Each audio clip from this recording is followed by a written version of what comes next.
Ukraine with another offensive attack on Russia, this time damaging a key bridge linking Russia to Crimea, the only bridge, with massive underwater explosives. This coming after Sunday's massive drone attack against Russian warplanes, which was 117 drones that were hidden, and a second round of peace talks ending with no major breakthrough. In fact, it lasted about an hour, where essentially Vladimir Putin says, why don't you just surrender? Joining us now is the former Secretary of State, National Security Advisor, Condoleezza Rice. Great to see you, Madam Secretary. Thanks so much for putting us on your hit list. It's a pleasure. Your thoughts about what Ukraine has done over the last 4 days? Well, it's extraordinary. I read the word audacious. I think that's exactly right. But it shows a couple of things. First, the changing nature of warfare, that you can do this with relatively cheap drones. $2,000 drones. Exactly, against the Russian strategic air fleet, which has caused billions and billions of dollars. Secondly, it shows that the Ukrainians are very advanced in what they are doing in their defense industry with the building of these drones and an employment strategy for them. And third, it is an incredible intelligence coup. Vladimir Putin is undoubtedly now wondering whether there was an inside job. You're probably going to see a witch hunt in Russia as he tries to figure out who did this inside. So it just shows that just with a little bit of help, the Ukrainians can make Vladimir Putin pay for his aggression. So where would you go from here if you're President Trump and Marco Rubio, the Secretary of State? Because they just came out with a casualty number. So far, 3 years, 1.4 million casualties, most of which are Russian. Two-thirds are Russian. Right. And they've lost 250,000 dead, so dead or wounded. Yes. Well, let me say first, the president was absolutely right to try and stop this war. It's a horrible war. A lot of civilian casualties as well, mostly on the Ukrainian side because of the way the Russians are fighting. But Vladimir Putin has had 900,000 casualties is the number that's out there. And I'll tell you, Ryan, they're not the blonde boys from Moscow and St. Petersburg. These are poor kids from Dagestan and Khabarovsk. And he'll just keep throwing unarmed young men at the front. So hopefully they can get a ceasefire. But this also shows that the Ukrainians can hold at risk things that Putin cares about. And that, more than anything, will eventually get him to the table.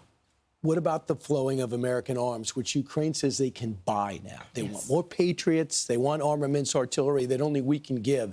What kind of message would that be to Vladimir Putin? Because Joe Biden was worried about escalation constantly. Well, and if we had given them everything at the beginning of the war, when the Russians thought this war was going to take 5 days, they might have won outright.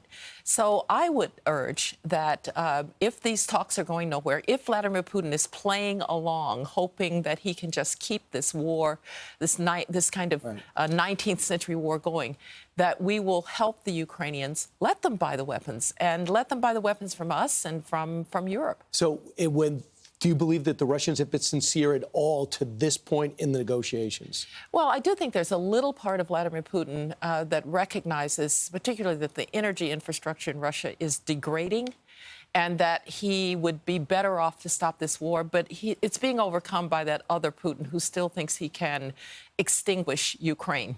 And, he needs the president more than the president needs him. And so making very clear to him that he's not going to get his maximalist claims is extremely important at this point. You knew him for a long time. Real quick, I want to get to Iran. Yeah. But is he the same guy you dealt with? Does he seem to be the same guy? Well, he seems to be more out of control than he used to be. He was always a very controlled figure. Don't get me wrong. He was never a Jeffersonian Democrat.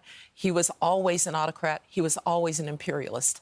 But there is something about him now that seems almost more desperate in wanting to extinguish Ukraine. So Iran evidently is mulling over an opportunity to gradually go to zero enrichment when it comes to the nuclear program.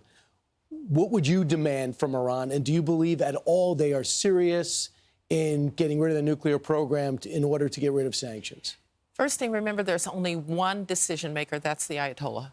So whoever you're talking Who's 85 to, now. That's right, but he's the decision maker. Whoever you're talking to at the table, you can't really trust that that is the Iranian position. I do think it was a good thing, again, to try to test the waters with the Iranians. Remember, I was the one who created, as secretary, the P5+1, the negotiating structure with the Iranians. So fine to test the waters, but no enrichment. Because enrichment is, once you've solved the science, it's only a matter of time till you get to pure enough uranium to fuel a weapon. So no enrichment. Turn over that fuel that you have already made.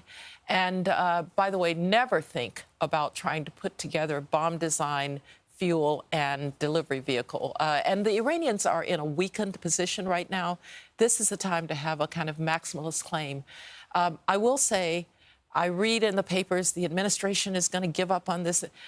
I never believe that you should try to speculate on what's going on inside. I've been inside. I can remember getting up in the morning and seeing the newspapers, the Bush administration should stop Iran from enriching. I think, why didn't I think of that, right? Right. So we should be careful about speculating what the administration is thinking, but zero enrichment would be my view. You're at Stanford University, you teach a course, you understand about college. You see what's going on with Harvard, the Ivy Leagues, and the anti-American, pro-Palestinian / Hamas attitude on these campuses. Is President Trump right to go after this funding?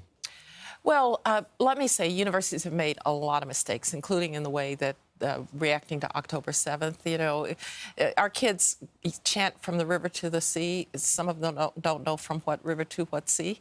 And so we have failed in terms of educating them about the Middle East, educating them about history, where we still talk about oppressors and oppressed, colonizers and colonized. So, yes, universities have made mistakes. I will say this. The scientific research base of the United States of America is the research university. We made that decision 80 years ago. We don't have a plan B. And so I am a major believer in making sure that we are able to continue the kind of research that produced the stem cell revolution, that produced, actually at Stanford, the double helix, that produced the heart transplant.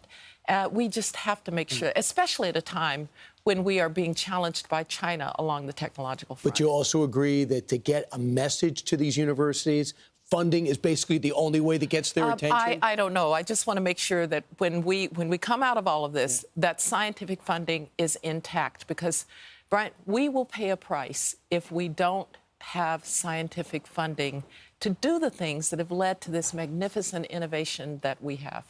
With our university system. It's just where we chose to put fundamental research 80 years ago, and we actually don't have a plan B. Madam Secretary, always thrilled to hear. I always hope one day you're going to say I'm running for office, but you always tell me, Brian, no way. Not in my DNA, but thanks a lot. All right. Thanks so much for coming in. Appreciate it. I'm Steve Ducey. I'm Brian Kilmeade. And I'm Ainsley Earhart. And click here to subscribe to the Fox News YouTube page to catch our hottest interviews and most compelling analysis.